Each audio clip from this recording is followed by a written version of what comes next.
జూబ్లీహిల్స్ ఎన్నికల్లో కాంగ్రెస్ పార్టీ ఓడిపోతే ప్రభుత్వం పడిపోతుందని గోతికాడ నక్కల కేటీఆర్ గారు మాట్లాడుతున్న మాటలు చూస్తుంటే ఆయన మాటల్లో కుట్ర కృతంతరం దాగుందనేదానికి నిదర్శనంగా పదవి కోసం ప్రభుత్వం వారు కూర్చోవడానికి కోసం ఎంతకైనా దిగజారుతుండడం నిదర్శనంగా ఈ వాక్యాలు. రాష్ట్రంలో ఇందిరమ్మ రాజ్యం వచ్చి ముఖ్యమంత్రి గారి సీట్లో గౌరవ రేవంత్ రెడ్డి గారు కూర్చుని నాటి నుంచి కూడా వాళ్ళ కళ్ళల్లో మంట కనిపిస్తా ఉంది. 2 రోజుల నుంచే ఈ ప్రభుత్వం పడిపోతుందని చెప్పి శాపనార్థాలు పెట్టినటువంటి సందర్భం. మీరు ఎంత గింజుకున్నా ఇందిరమ్మ రాజ్యం గౌరవ ముఖ్యమంత్రి గారు తన పదవితో ఈ రాజ్యాన్ని నడిపేటువంటి క్రమంలో ప్రభుత్వాన్ని సక్రమంగా నడుపుతూ ప్రజా సంక్షేమాన్ని చేస్తున్న మాట సందర్భంగా ఈరోజు ఆంధ్రప్రదేశ్లో మీ ఆఫీస్ ఓయూరుకు మారిందట. అసలు ఇక్కడ మరి మీ బీఆర్ఎస్ పార్టీ ఉంటుందా లేదా, లేదు మీ సొంత చెల్లి కవిత బీఆర్ఎస్ భవన్ ఆక్రమించుకోకుండా చూసేటువంటి కార్యక్రమం చేస్తావా లేదా, దానిపై దృష్టి పెట్టేటువంటి కార్యక్రమం చేయి తప్ప జూబ్లీ హిల్స్ ఎన్నికల్లో కాంగ్రెస్ పార్టీ ఓడిపోవడం కళ్ళనే మాట సందర్భం చెప్తా ఉన్నా. ప్రజా సంక్షేమాలు ప్రజలకు అందుతున్న వేళ సన్నబియ్యం తీసుకుంటున్న వాళ్ళు, రేషన్ కార్డులు అందుకున్న వాళ్ళు,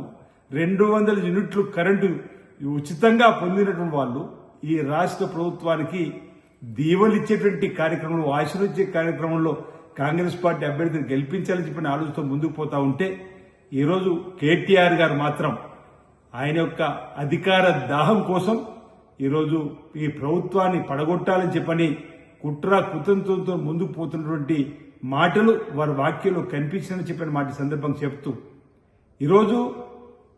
మీ ఈ కుట్రల వల్లనే మీరు మీ తండ్రి చేస్తున్న కుట్రలను చూసి భరించలేకనే 10 మంది ఎమ్మెల్యేలు మీకు దూరమైనా ఆ 10 మంది ఎమ్మెల్యేలకు మీకు దూరమైన క్రమంలో మీ మైండ్ బ్లాక్ అయి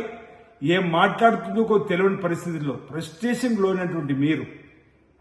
ముందుగా మీ బీఆర్ఎస్ పార్టీని చక్కదిద్దుకునే ప్రయత్నం చేయి. అసలు భవిష్యత్తులో బీఆర్ఎస్ పార్టీ తెలంగాణలో ఉంటుందో లేదో అని ఇంతకుముందు నేను అనేక సందర్భాలు చెప్పిన. తెలంగాణ రాష్ట్ర సమితి పార్టీని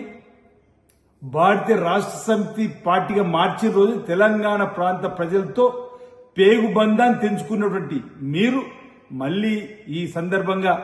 ప్రజల్లోకి వెళ్లి ఏ ముఖం పెట్టుకుని మాట్లాడతారని చెప్పి మాట్లాడిన సందర్భంగా అసలు బీఆర్ఎస్ పార్టీకి ఎందుకు ఓటు వేయాలని చెప్పని ఈరోజు జూబ్లీహిల్స్ ఉన్నటువంటి ప్రజలు ప్రశ్నిస్తున్న సందర్భంలో మరో 3 సంవత్సరాలు ఈ రాష్ట్రంలో అధికారం ఉండేది కాంగ్రెస్ పార్టీ ప్రభుత్వం కాబట్టి కాంగ్రెస్ పార్టీ బలపరిచిన అభ్యర్థి యువకుడు,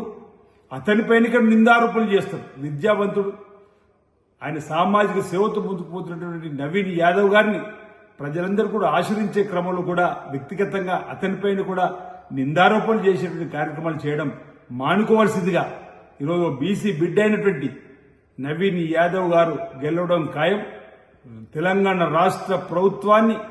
ఈరోజు ప్రజలు ఆశీర్వదించినప్పుడు మీరు పెట్టిపోయినటువంటి 8 లక్షల కోట్ల అప్పున్నా